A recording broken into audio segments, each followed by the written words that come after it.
عورت اپنے شوہر کے سامنے حد درجہ اظہار زینت کر سکتی، جتنی کرنا چاہے کرے، جو کہ کسی دوسرے کے سامنے نہیں کر سکتی.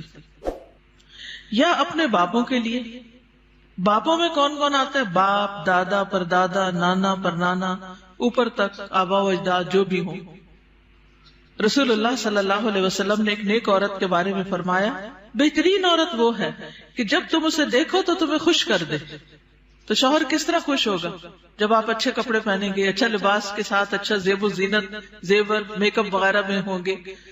لیکن بہت سی خواتین گھر میں تو کھانا پکاتے پکاتے کپڑوں میں اس قدر کھانے کی اسمیل آ جاتی ہے اور کچن میں پسینے سے برا حال ہو جاتا ہے، اور پھر جب شوہر گھر آتا ہے تو اسی حال میں استقبال کرتے ہیں.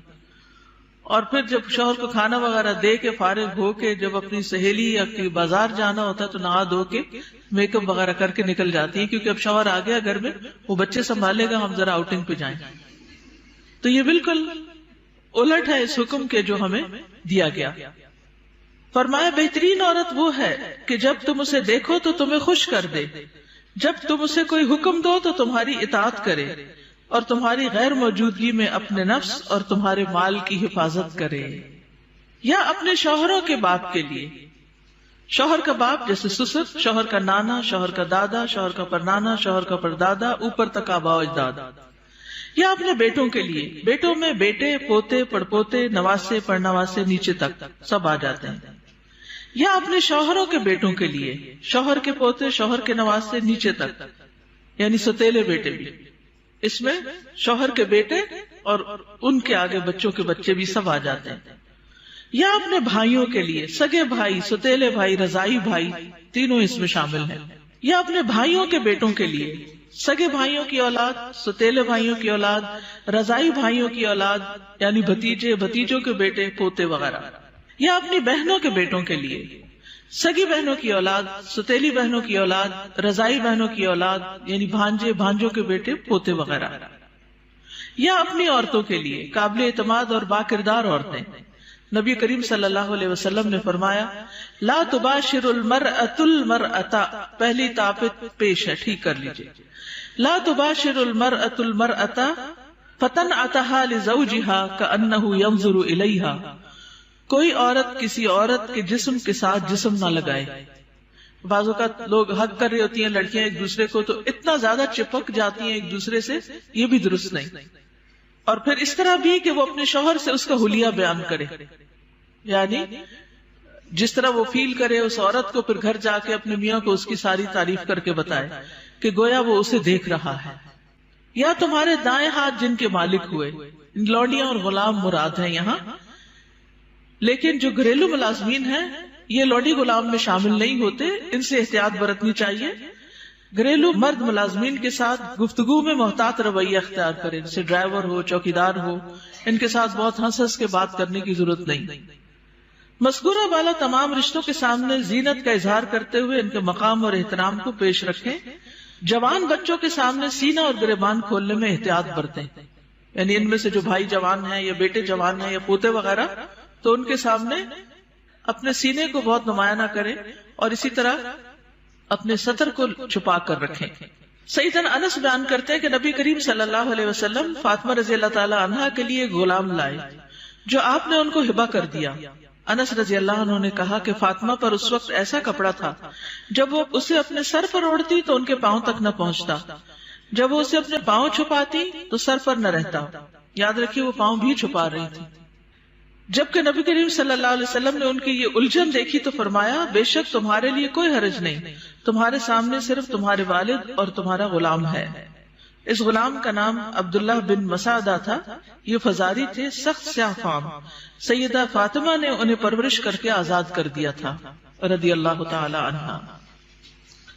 اب التابعین غیر اولی الاربۃ من الرجال، یا پیروی کرنے والے غیر حاجت مند مرد، یعنی یہ کون سے مرد ہیں جن سے پردے میں نرمی اختیار کی جا سکتی ہے؟ نکاح کی حاجت نہ رکھنے والا. بعض ہوتے ہیں نا بچپن سے خاندانوں کے ساتھ لگ جاتے ہیں اور وہ پوری زندگی ایک بچوں کی طرح ہی ساتھ ہوتے ہیں، اور پھر بڑھاپے کی عمر میں ان کا کوئی اور ٹھکانہ نہیں ہوتا، تو وہ یعنی کہ گھروں میں اگر ہوتے ہیں ان کو گھر کی جو لڑکیاں ہیں وہ اپنی بیٹیوں کی طرح ہی ہوتی ہیں، اور ویسے بھی انہیں شادی کا کوئی شوق نہیں ہوتا. عورتوں سے رغبت نہ رکھنے والا، بدھو قسم کا، بے وقوف بدھو جس میں شہوت نہ ہو، بالکل بوڑھا. بعض اوقات ایسے بچے ہوتے ہیں نا، اسپیشل بچے کہ جن کو کوئی مینٹلی ان کو کوئی سمجھ نہیں ہوتی، جنسی خواہشات سے آری، مخنث اور ہجڑے جن میں کوئی شہوت نہ ہو. یہ یاد رکھیے، کیونکہ بعض ہجڑے جو ہیں ان کے اندر سب کچھ ڈیولپڈ ہوتا ہے. لیکن ان افراد کے سامنے زینت کا اظہار کرتے ہوئے بھی احتیاط کا دامن نہ چھوڑیں، پھر بھی محتاط رہیں. غیر اولی الاربا سے مراد وہ بے خبر ہے جس میں شہوت نہ ہو. یہ سیدنا ابن عباس کا قول ہے. اب الطفل الذین لم یظہروا علی عورات النساء، یا وہ بچے جو عورتوں کی چھپی ہوئی باتوں سے ابھی واقف نہیں ہوئے. نابالغ بچے جن کا جنسی شعور بیدار نہ ہوا ہو، جو کم عمری کی وجہ سے عورتوں کے حالات اور مخصوص اوصاف سے واقف نہ ہوں، جن کو کوئی سمجھ نہ ہو پیریڈز کیا ہوتے ہیں، اور یعنی ابھی ان کی عورتوں سے متعلق جو خاص باتیں ان کو سمجھ نہ ہو. ابن کثیر کہتے ہیں جب بچہ بالغ ہو یا بلوغت کے قریب ہو اور ان چیزوں کو جانتا پہچانتا ہو، بدصورت اور خوبصورت عورت میں تمیز کر سکتا ہو. یعنی جس دن بچہ ایک ہے نا ماما وہ بہت خوبصورت ہے، تو اسے عورتوں کے پاس نہ آنے دیا جائے. یہ ابن کثیر کی تفسیر ہے. کسی خاص عمر کی یہاں قید نہیں، بچے کی سمجھ کے مطابق احتیاط سے کام لیتے ہوئے زینت کا اظہار کرے. لیکن افسوس ہوتا ہے ان خواتین پر جو اچھے بھلے جوان لڑکوں کو گلے لگا لیتی ہیں، یا ان کے سر پہ ہاتھ پھیرنے لگتی ہیں، یا ہاتھ ملانا شروع کر دیتی ہیں. یہ بھی اس حکم کے منافی ہے، چاہے بچپن سے اس بچے کو آپ نے پالا ہی کیوں نہ ہو. وَلَا يَضْرِبْنَ بِأَرْجُلِهِنَّ لِيُعْلَمَ مَا يُخْفِينَ مِنْ زِينَتِهِنَّ، اور وہ اپنے پاؤں مارتی ہوئی نہ چلے کہ جو وہ اپنی زینت میں سے چھپاتی ہیں اس کو جان لیا جائے. یعنی مردوں کو متوجہ کرنے والی چال نہ چلے، یعنی چلتے ہوئے بھی ایک وقار کا خیال رکھیں.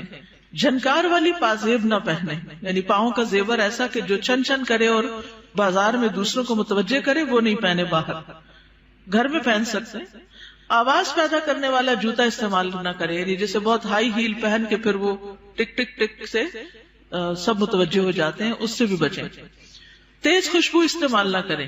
ابن کثیر کہتے ہیں اس ممانعت میں ہر وہ چھپی ہوئی زینت داخل ہے جو حرکت کرنے سے ظاہر ہو جائے. اسی ضمن میں عورت کو خوشبو لگا کر باہر نکلنے سے بھی منع کیا گیا ہے کہ لوگ اس کی خوشبو محسوس کریں. زمانہ جاہلیت میں رواج تھا کہ عورت جب راستے میں چلتی اور اس نے پاؤں میں پازیب پہنی ہوتی جس کی آواز سنائی نہ دیتی، تو وہ اپنے پاؤں زمین پر اس طرح مارتی جس سے مردوں کو پازیب کی جھنکار سنائی دیتی. تو اللہ تعالیٰ نے مومن عورتوں کو ایسا کرنے سے منع کر دیا.